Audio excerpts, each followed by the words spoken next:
Hey guys, how's it going? I've got a processing tutorial for you today, a little bit different to my usual ones. We're actually going to be taking a look at two different data sets side by side. I've just provided those for you in the description box down below if you want to download those completely free of charge and process alongside with me. Then you're more than welcome. It'd be lovely to have you along for the ride. So let's dive into this. This is of course a PixInsight tutorial, as that's what I'm most comfortable using these days and what I like to put most of my effort into. And of course we are going to be using some of the paid software, as it is the best stuff out there, and for me it's changed the game completely. I won't go on too much about this. BlurXTerminator, NoiseXTerminator, StarXTerminator. If you already have them, you already know what I'm talking about. If you don't and you'd like to support my channel, then all I'll say is I do have some affiliate links down below, and the support from them would be greatly appreciated. Please do try them out, try out the trials, etc. Let me know what you think. But anyway, let's get diving into this thing right now. So you can see, once you've downloaded the data, you should have two different sets, one for the heart, one for the Pacman. Let's drag everything, including the processing icons, across if you want to process exactly in tandem with me. Once everything's loaded in, if the icons themselves haven't loaded up for you, they're likely just on another workspace. You know, the little icons at the bottom right there. If you want to bring them on, you can just click arrange all icons. You may sometimes need to select all icons first and then arrange icons afterwards. But let's get going. So I'm just going to click window, tile windows, and that's brought everything up into a 6 space grid right there for me, 3x2. I want to work on the heart first, so I'm just going to minimize the Pacman ones right there. Move those off the screen just to real quick, get rid of some of that clutter. I'm going to put the HA on the left, oxygen in the middle, and sulfur on the right. Feel free to expand these views just a little bit so it's nice and clean for us to work with. Should be easy to follow along with too. The first thing I want to do is assess this data, what state it's in. So I'm going to apply an STF, the screen transfer function, just a little icon right there, by selecting each image in turn and hitting the small nuke icon there. That's the auto stretch. That's going to apply a screen stretch to these. So the data itself is not being stretched, it's just a visibility stretch. It will allow us to analyze what's going on. So you can see initially there's a very weak gradient that I'm detecting from top right to bottom left. It's a little bit darker in the bottom left, a little bit brighter up in the top right on all three images. Probably light pollution getting through these narrowband filters, or maybe moonlight, something like that. I can't really remember on the night this was taken. And also there's a lot of stacking artifacts. If I just zoom in the corners, particularly on the S2 data right there, it's very evident. You can see the overlap, the intersection of all these frames. That's the only region we really want to keep, the true intersection of all of them. Everything else where it's low SNR, get rid of it. You know what I mean? It's not really needed. So to do that, to make this actually a little bit easier, if you want, you can select the one where it looks the easiest to detect. So for me, the S2. Double click the header, zoom it up just a touch.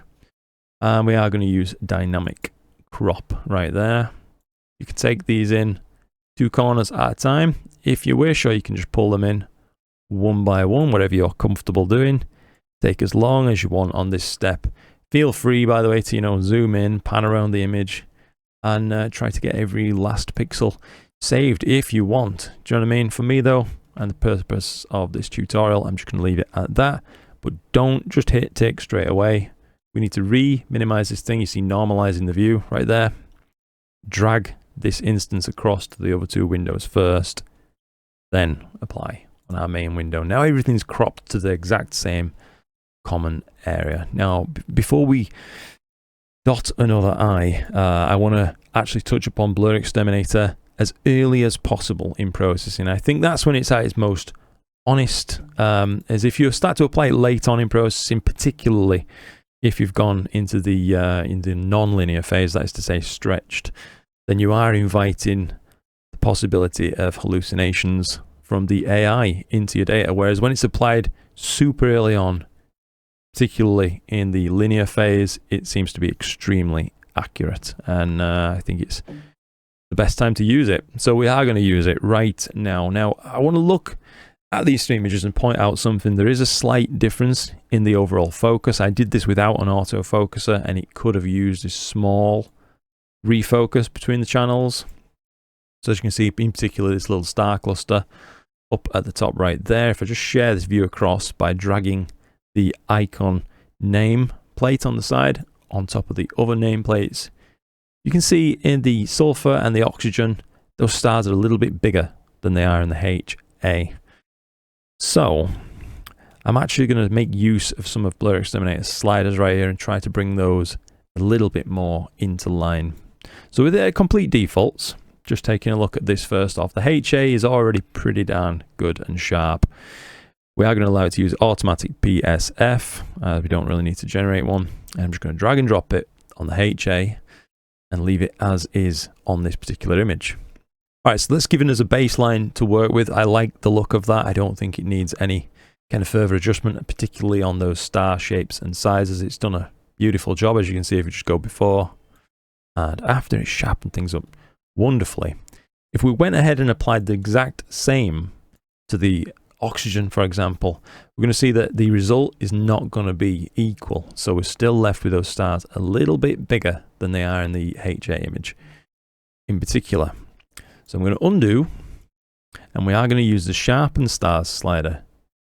Actually, probably cranked all the way up for this. I'm going to give it a full beans and see what happens. So let's apply this at full power and hopefully get those star sizes a little bit more under control. And as you can see, in my case, it has applied a very slight halo effect. This is low SNR data. It's not very long at all, but it has taken the star size and made them almost perfectly match, which I actually really like. I think that's perhaps more important in this phase to get right than just letting them all be what they will. So there we go. Star sizes are fairly consistent now across the board, and it's done a really wonderful job of sharpening up the center nebulosity too. You can, if you wish, if you have particularly detailed data that you're working on, you want to bring the absolute most out of it, don't be afraid to use the non-stellar sharpening function as well. You know, turn it up a little bit. Have a look. The best thing to do is just have a play with these tools. Make clones, for example. We can show that actually on the Pacman data from the longer focal length instrument. That'll better demonstrate this later on in this tutorial. But, you know, making some clones, applying it at different strengths, and just continue processing the one that you actually like. That is often key for me in my own processing, and making almost kind of snap decisions, so we're not dwelling too long on one particular step of processing. Now, we do have a bit of noise to deal with in this image. We could choose, if we wished, to deal with the noise individually on these channels, but NoiseXTerminator works really, really well, whether it be used linear or non-linear. So what I'm going to do actually is wait until this image is combined and then denoise all together, everything all at once. So that brings me on neatly to the next step of processing this thing. I think, as I said, we've got a little bit of a gradient. It looks to me, at least on my screen, to be a touch brighter up here in this kind of region and a little bit darker down here on all three images. There is a little bit of hydrogen signal up there. That's not what we're talking about. It's more just this background bias that's going across the image diagonally. So to tackle that, what I am going to use is we're going to go to Scripts, Toolbox, and GradientXTerminator. This is a wonderful free tool, and if you don't already have it, I highly recommend it. You may wish to tick show the background model if you want to see exactly what's being extracted. It is useful sometimes. So we're going to try first off with the oxygen, and what we're hopefully looking to see is, yeah, you can see it's a little bit brighter up there and darker down there. So I think that's an accurate subtraction. It doesn't look bad either way. You do have the option, of course, with newer versions of PixInsight to instead opt to use gradient correction. That's right there. If you want to have a play around with that and see if you can dial it in properly, have at it. Do you know what I mean? It can work absolutely wonderful. For me, though, I'm just going to go ahead and apply GradientXTerminator to all three of these images. And as long as it's not nuking any of that signal, we're happy to go ahead with that. So it looks pretty good to me. If I just undo, redo, you can see it's now neutralized that top right in relation to the bottom left. They're much more equal now. And lastly, the HA. I would be watching for this nuking some of that fine, kind of faint HA up in the corner there. So we'll keep an eye on this and adjust if we need to. So GradientXpert on the HA. Let's see what it does. Seems to have left it alone, largely speaking. More than enough. I'm happy with that. So let's go ahead, continue our processing with that in mind. Just like I say, if you find that it is, you know, taking a notch out of things, then you may wish to try and use gradient correction instead, or alter your settings on GradientXpert. Trial and error. That's the name of the game. I think with this one, there's no one single piece of advice I really could give you on dealing with that, other than just look at the data before, look at the data after, see what it's done effectively. So I'm happy enough with these that we can go ahead now and take these into the non-linear phase. So bring them into a stretched state, as they are now all just purely screen stretched. So I'm going to undo these STFs, return them back to this standard black view. I'm just using a tool from my friend Bill Blanchard right here, HT Stretch. Either of these tools, I'll just use the unlinked version for this real quick. Doesn't matter, it's not linked or unlinked, of course. This is just single channel data. And there we go. We've got some data that we can now go ahead and combine together. So to do that, I'm going to use L-RGB combination. You could just use RGB if you wish, but that's what's on my desktop. Untick the L channel. We don't need it for this. And we're going to map these RGB to SHO. So first off, in the R, we want sulfur. So heart S2. G is going to be hydrogen. So heart HA. And then heart O3 in the blue channel. That's the remaining one. I've stopped using chrominance noise reduction on any of these, to be honest, as I find it can be a little bit damaging to the overall data. And you'll note that I clicked apply global on this, as that's how you really get this thing to actually work as you want. So now moving on just another step. If we take a look at this data, we can see we've got a lot of purple bias in the background. I'll just make this a touch bigger. Sorry, I realize it's probably a bit small to see on the screen. Hopefully that's a little bit better. So there's a purple bias in the background. There's all these magenta stars, of course, as well. I want to get rid of that bias if I at all can. So I'm going to use Control and I to invert the image. And now I'm going to apply SCNR onto this, subtractive chrominance noise reduction. Normally gets rid of green. We've flipped the image, we've inverted it. So purple became green. That's the inverse of it. Invert again. And you can see we've left the actual green alone in the image because we inverted it away. But all of those purple parts, if we just undo, you can see they're now gone if I just re-invert. Done a pretty good job. So yeah, that's done a nice job. We can move on with processing. I actually want to now take this through narrowband normalization, tool developed by my friend Bill Blanchard and Mike Cranfield.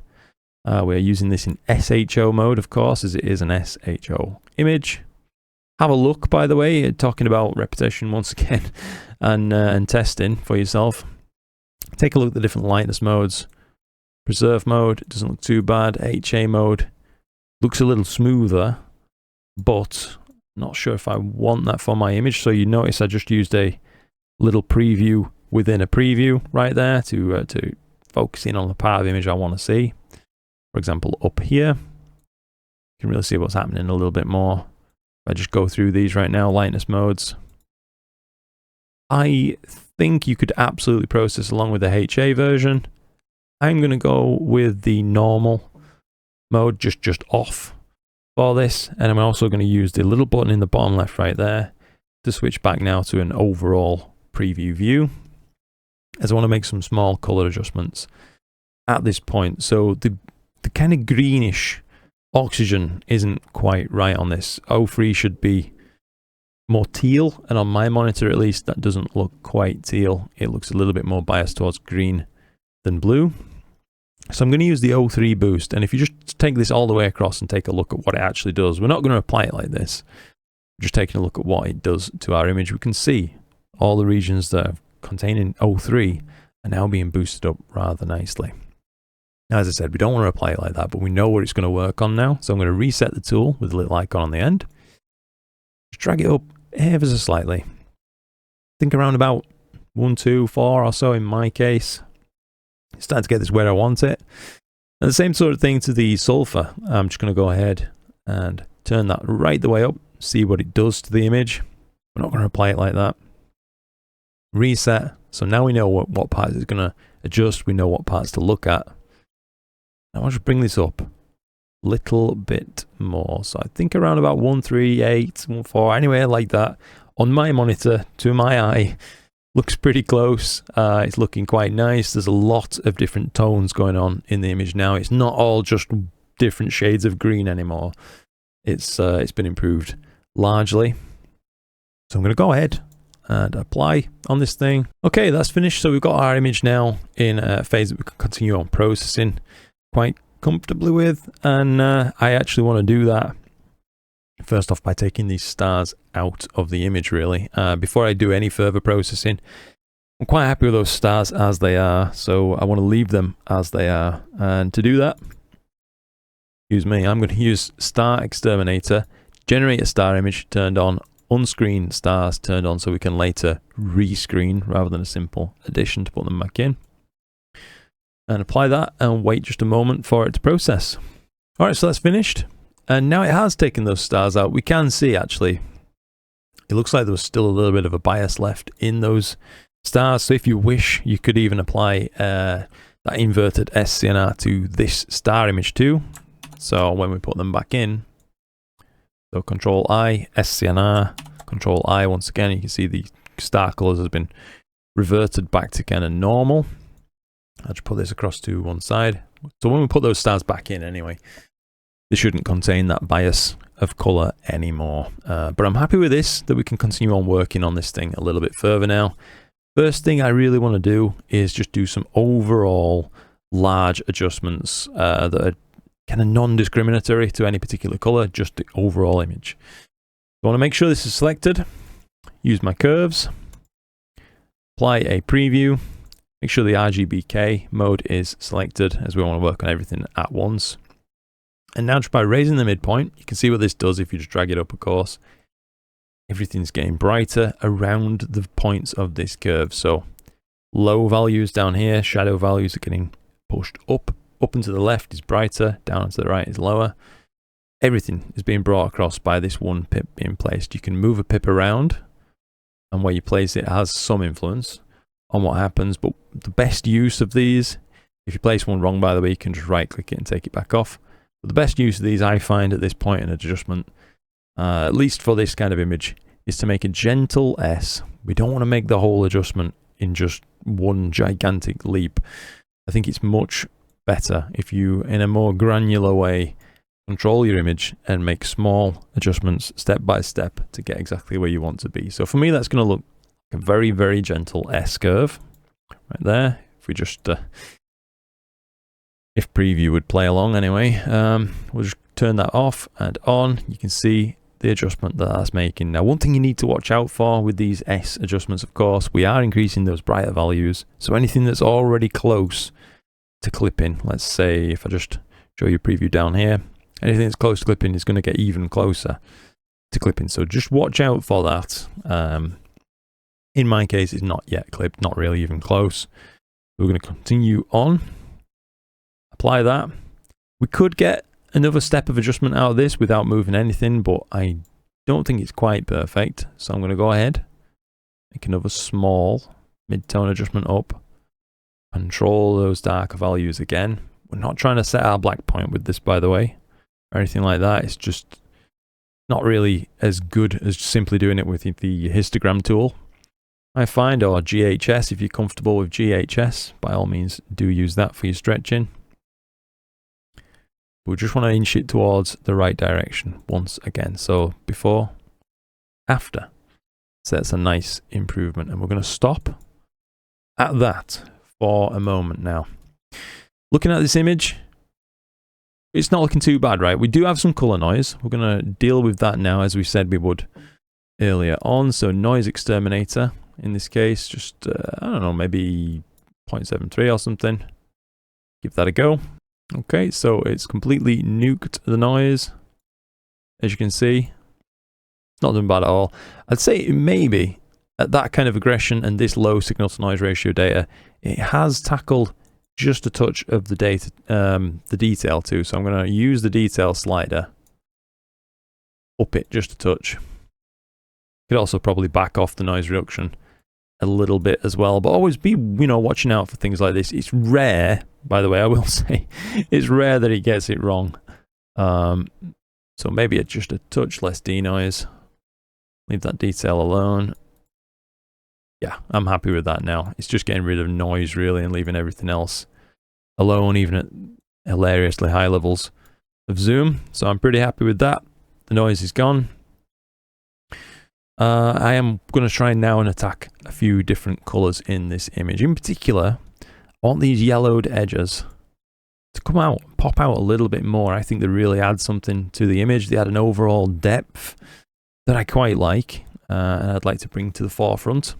I also want to tackle somewhat these light reddish coppery regions right here and bring those up a touch more too. I'm quite happy with the middle, to be honest. I like the murky look of that in my particular image.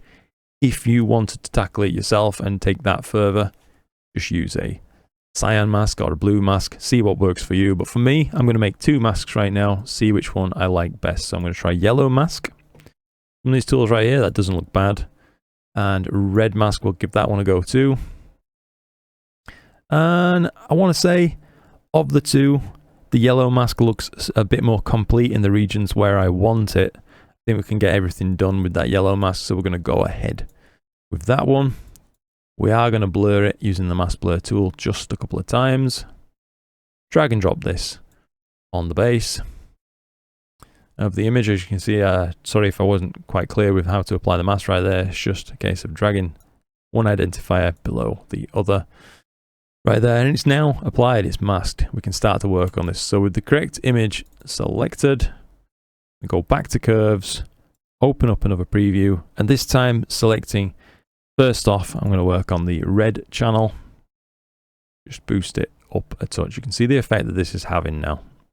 Quite easy to take this too far, of course, and start to have your image look a bit mad. But if you just make steps once again, so that's a nice adjustment. I am going to go now over to the green before applying. Bring up the green values. As you can see, that's merging right there and bringing up those yellows nicely in the edges.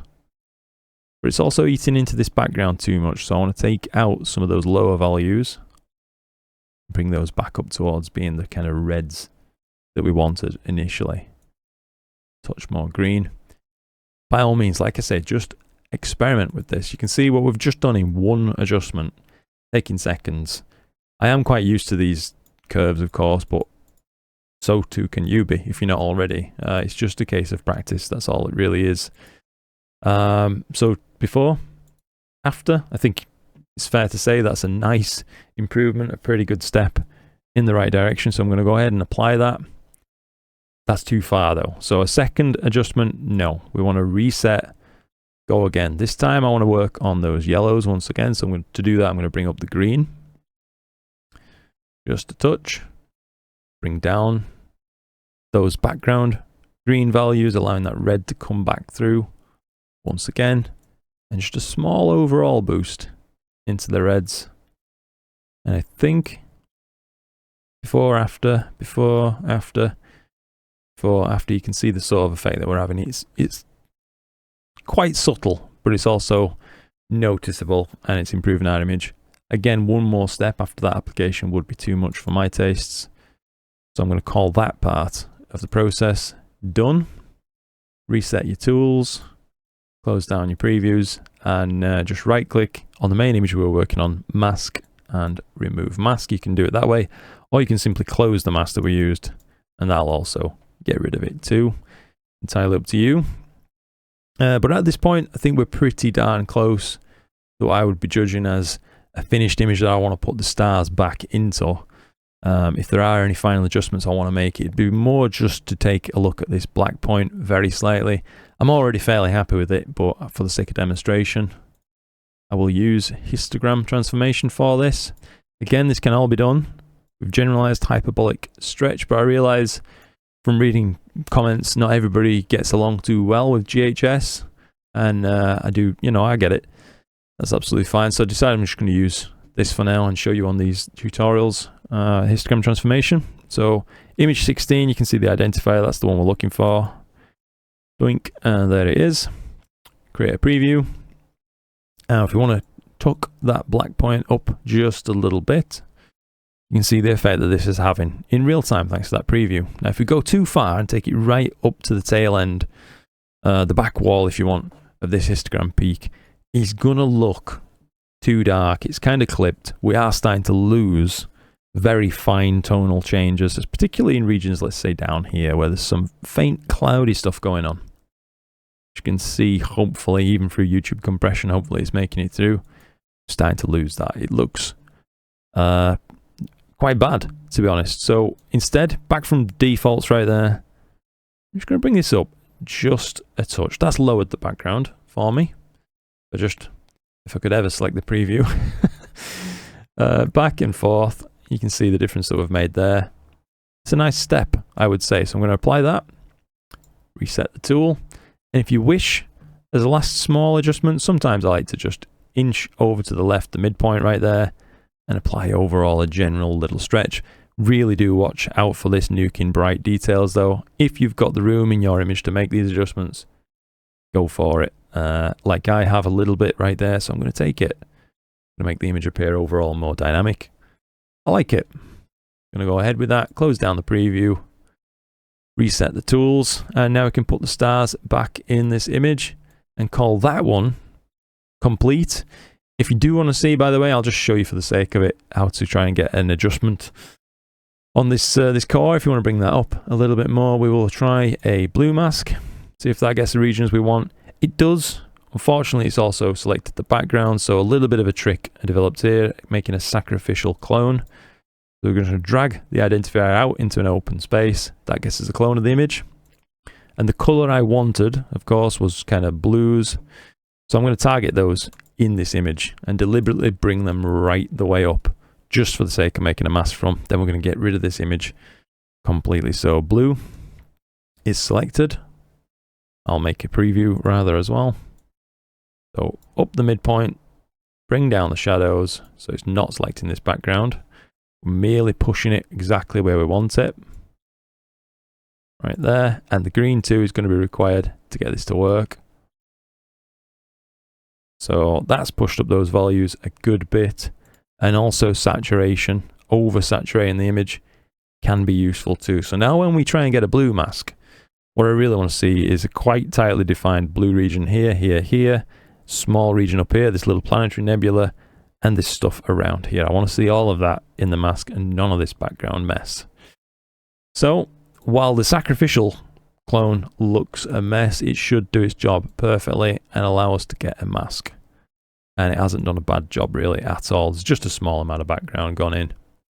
We're fine with that, at least in my estimations. So we'll close down our sacrificial clone, blur this one, drop that mask on in the standard position, open up curves once more. I don't really think my image needs the adjustments, but we'll go ahead and apply some anyway. So a small boost in the blue, small boost in the green, trying to keep things balanced. You see, if you overdo it with the green, you're going to push the overall bias of the color out of whack once again. To me, that looks good, and that's all that's really important. When it looks good to you, stop. You know what I mean? Don't try and emulate someone else's image unless you really, really desperately want to. I would just say make things that you're happy with, and then worry not from that point onwards. So, okay, that's finished. I'm going to call that complete and ready to put the stars back in. You've got a couple of options. At this point, my friend Rick Voss made a really wonderful tool for this. So you can go scripts, utilities from RS Astro. You can integrate stars using his script right here. I've also included for you some simple drag and drop tools, which I'll show you for the sake of this one. So starless for rescreening on the starless image, stars on the stars image, and rescreen on any of the images. And there you go. We have now a completed image of the Heart Nebula. Hope you like that one. Now, as I said, this is the first half of the video. We're doing this all in one take, guys, so apologies for any lulls and breaks, but that's a pretty nice image. I am happy with it. I hope that you like the look of that one too. I'll just put that to one side. I'm going to go ahead now, close all of this other stuff down. I'm done with it. And we're going to open up the Pacman image and work through that thing and try and tackle the problems present in that one. So Pacman HA, drag that over to one side.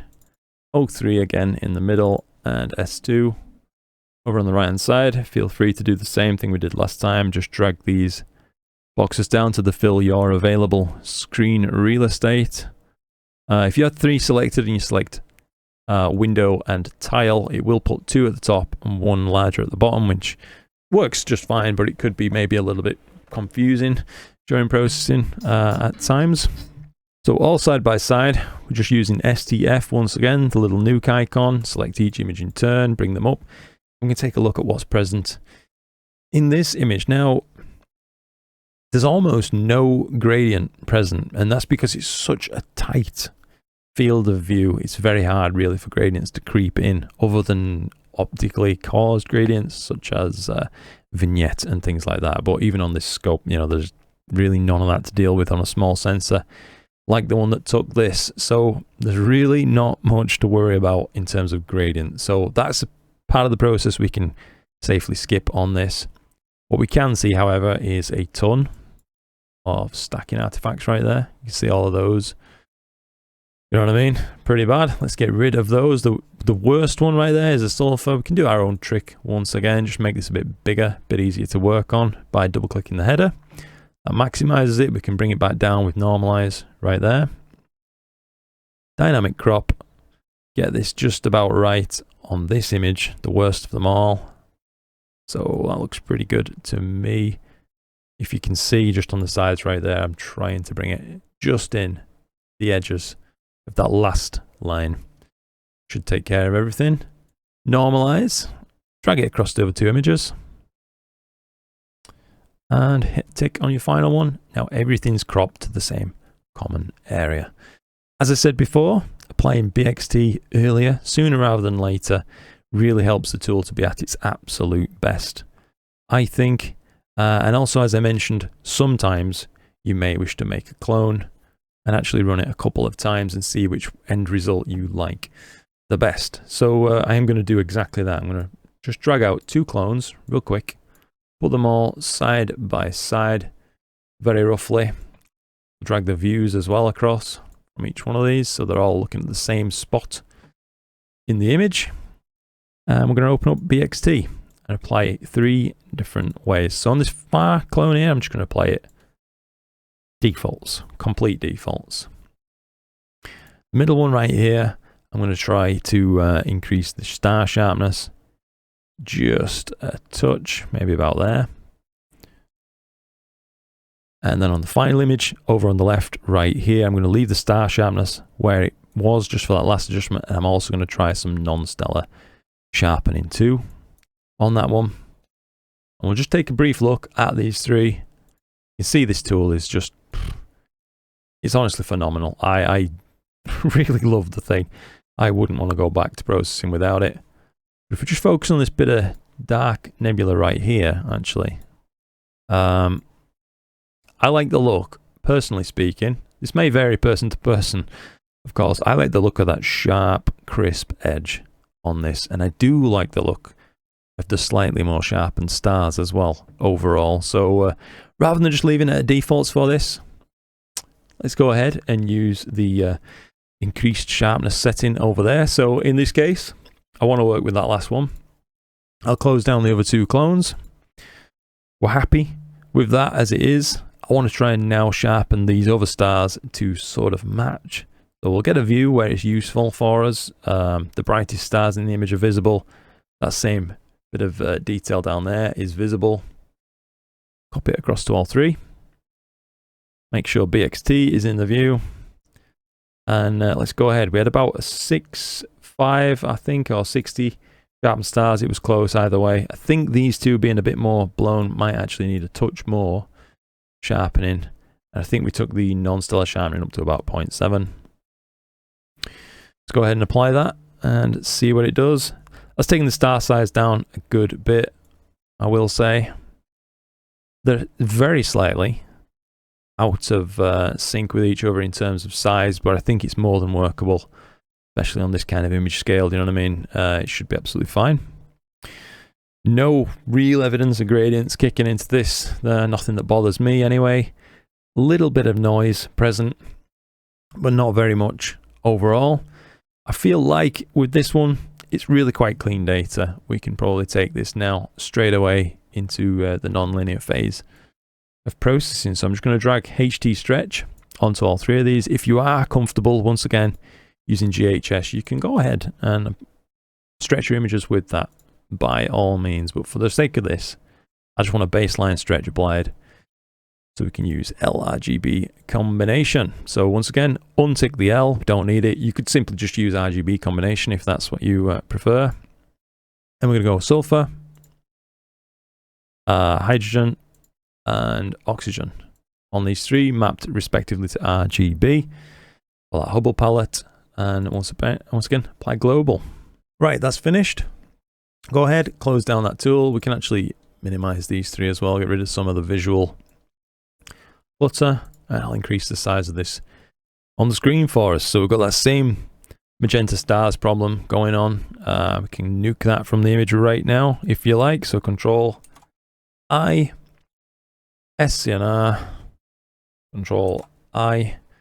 Once again, it's not done too bad job. If we take a look at this though, we make a clone as is, undo the invert. It's sometimes worth having a look and making sure you're not altering the color balance of the image too much when you do that.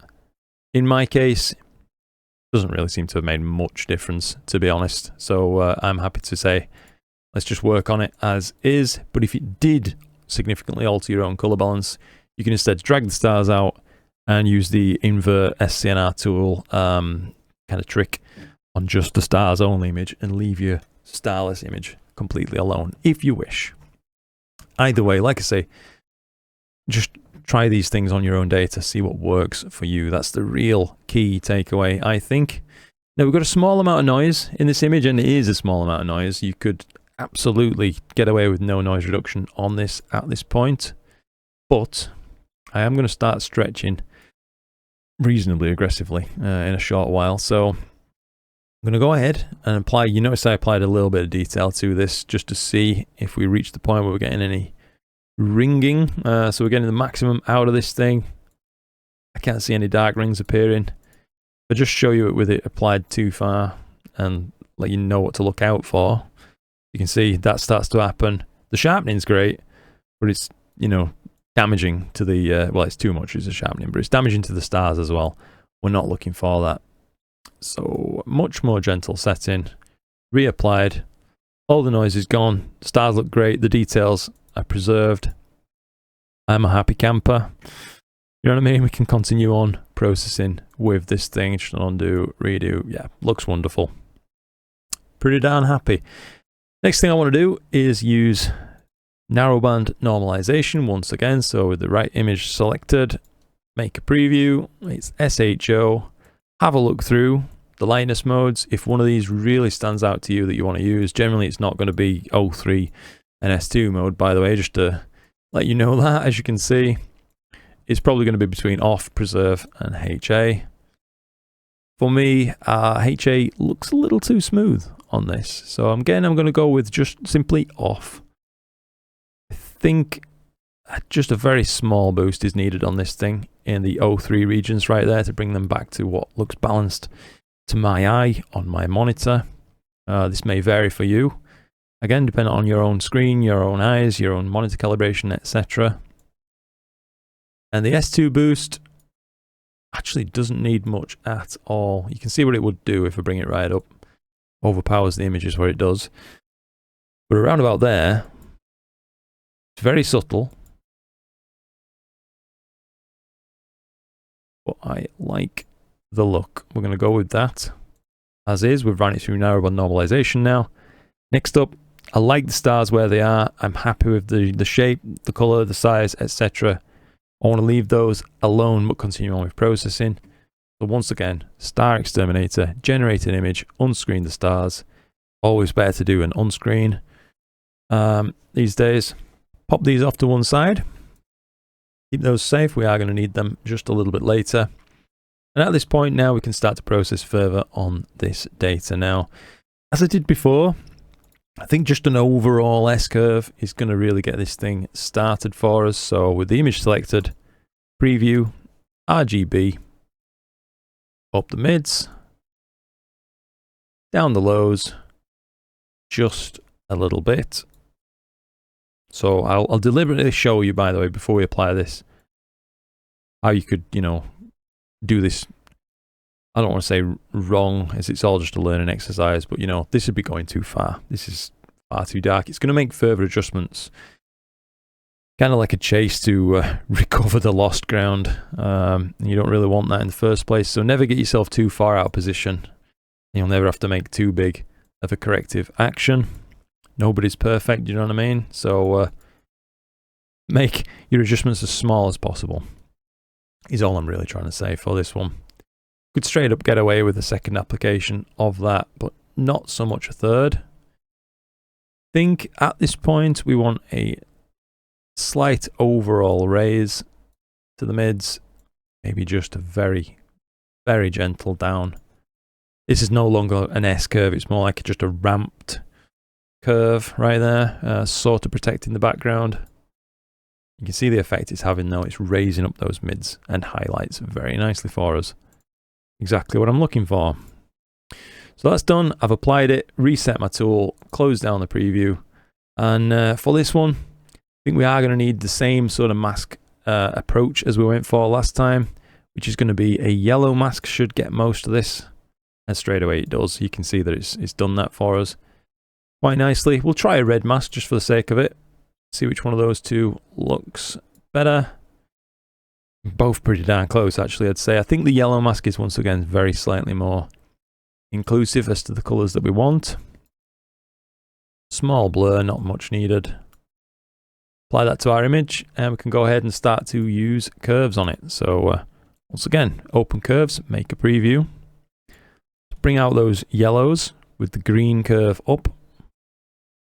See, so if we didn't make any more adjustments, this would ruin the image at this point. So I'm going to bring up those green mids, but be careful to bring back down the green lows, and you can see the effect that that's having on the color of the image. Once again, if you go too far, you're going to start to push the background away from green, thus letting reds and blues take over, pushing it towards this kind of deepish burgundy. So instead, of course, what we want to do, oops, I just undid my own pip, take off a very small amount that background bias that we're adding, while allowing foreground to come through a little bit more. I do wish preview would play ball properly though. A little bit more up on the greens, highlights right there. Yeah, I like that. It's a very gentle adjustment. It's small, it's subtle, but it's exactly what I want. Now before we apply that, red, start bringing out those background parts just a touch. Maybe that's a tiny bit strong. I do like the look of that though. I'm going to stop right there and just apply. Don't think I can get away with that second application. I mean, I maybe could, but for me it's a little bit stronger than I'm looking for. Maybe about there on the red. Same sort of approach on the green. Maybe I can take the green a touch further actually.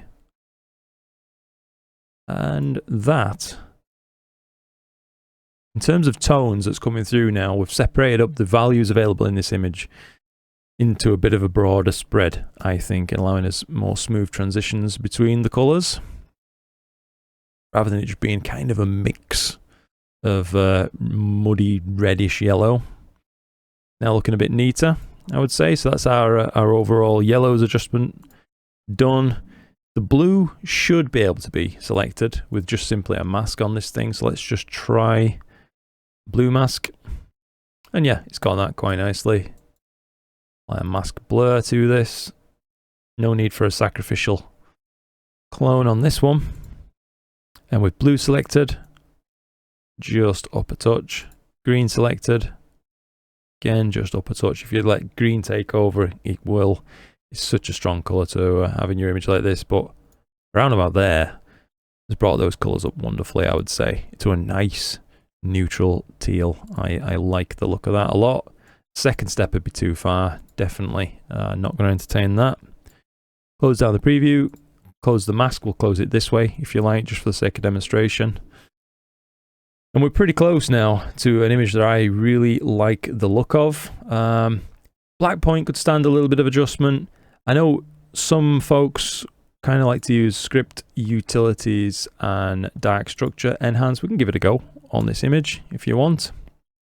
Can do a good job. Sometimes looks a little bit forced, I think, maybe. But that's just me. Some people will like that. And you're right to do so. If you like it, perfect. So yeah, I think I'm going to take now a stab at this with histogram real quick and set the background. So open a preview.